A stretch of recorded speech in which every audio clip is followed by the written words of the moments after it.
नमस्कार, द्वीप दर्पण में आप सभी का स्वागत है। आइए एक नजर डालते हैं आज के मुख्य अंश पर। पॉक्सो मामले में आरोपी को 10 साल की कठोर कारावास की सजा। दक्षिणतम कैमल बे पुलिस स्टेशन को ISO प्रमाणन हुआ प्राप्त।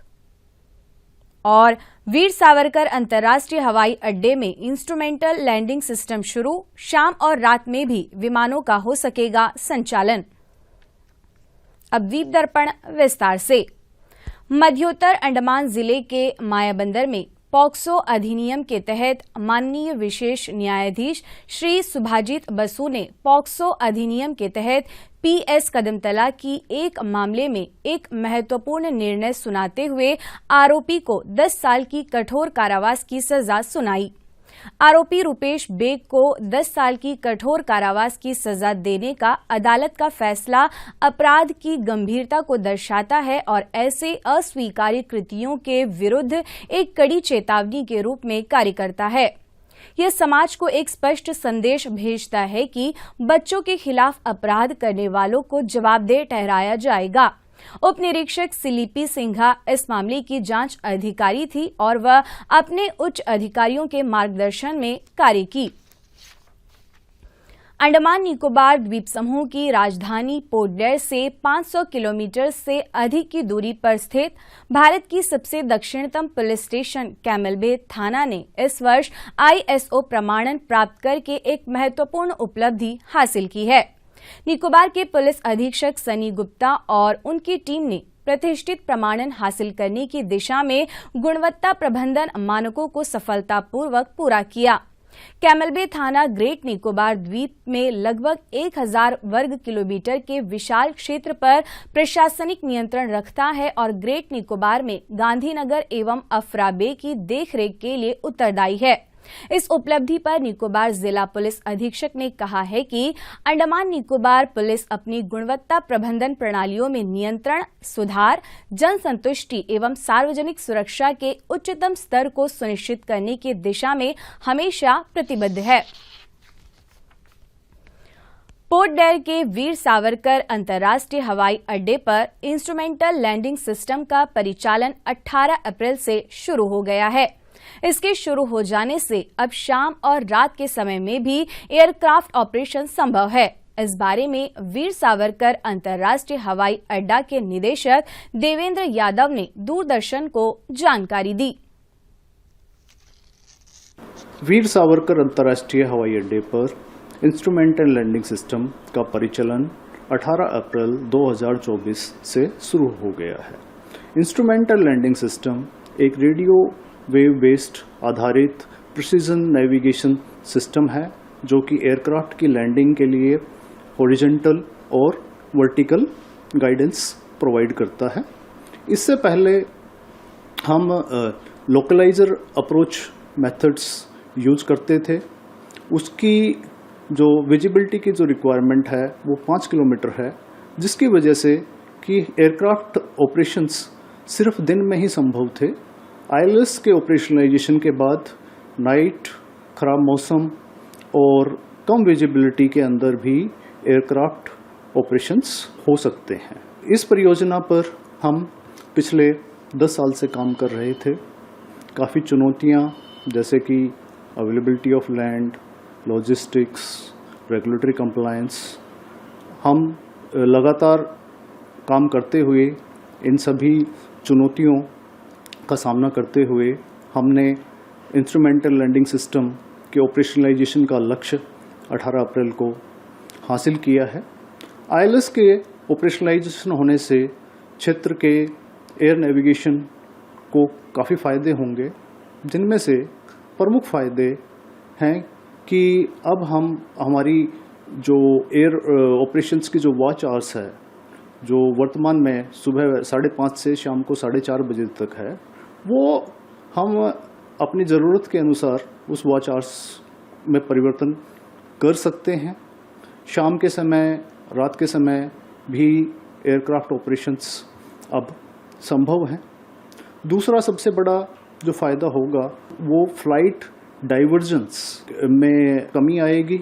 फ्लाइट डाइवर्जन की वजह से यात्रियों को तो काफ़ी परेशानी होती ही है, साथ में इसका एयरलाइंस के ऑपरेशंस के ऊपर भी एक कॉस्ट इम्प्लीकेशन है।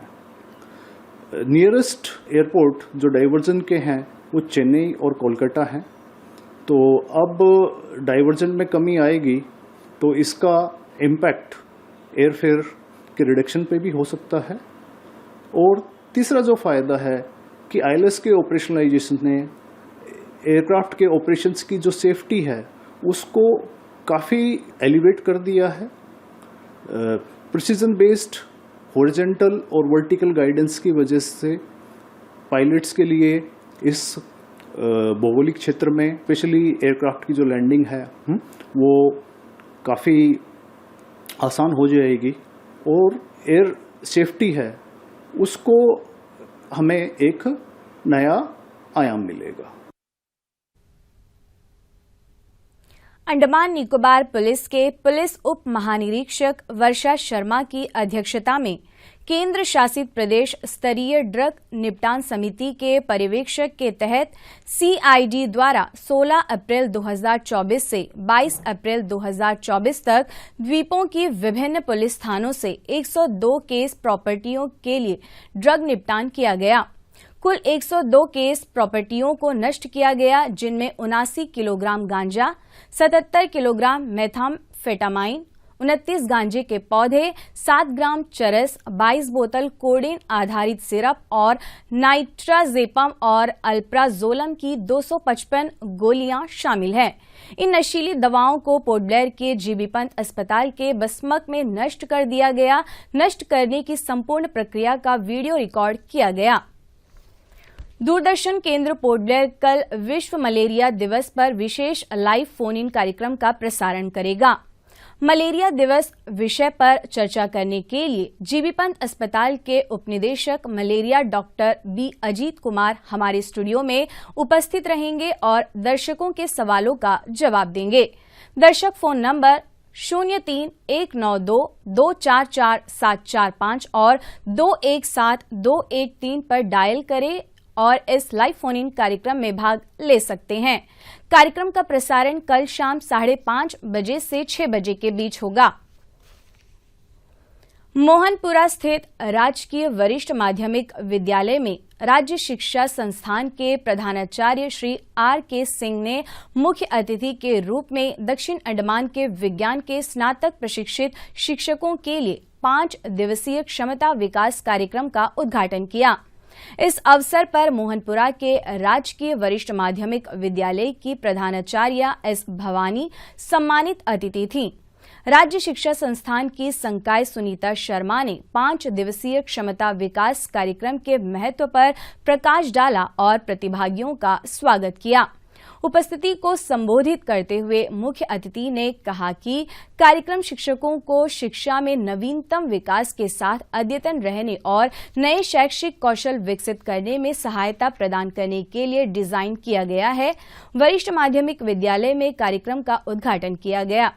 राज्य शिक्षा संस्थान के संकाय शाहजीत थॉमस ने 5 दिवसीय क्षमता विकास कार्यक्रम के महत्व पर चर्चा करते हुए उपस्थित अतिथि एवं शिक्षकों का स्वागत किया। अपने संबोधन में मुख्य अतिथि ने कहा कि यह कार्यक्रम प्रत्येक शिक्षक के कौशल, ज्ञान, संसाधनों और क्षमताओं को विकसित करने एवं सुदृढ़ करने में सहायक है।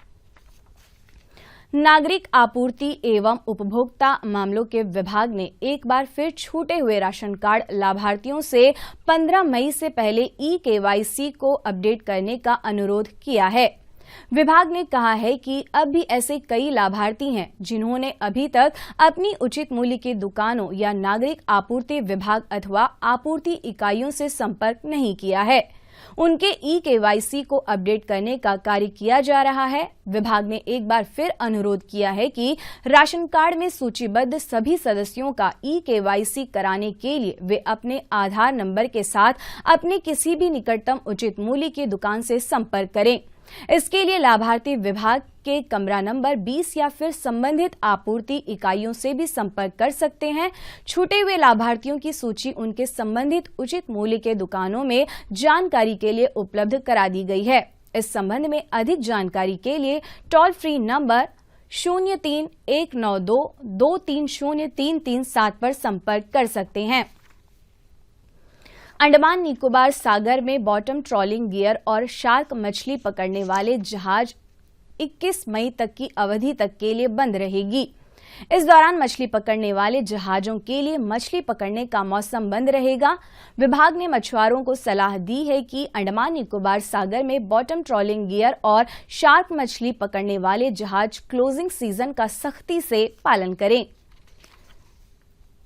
प्रशासनिक कारणों के चलते जहाजरानी निदेशालय ने जहाजों के यात्रा कार्यक्रम में संशोधन किया है।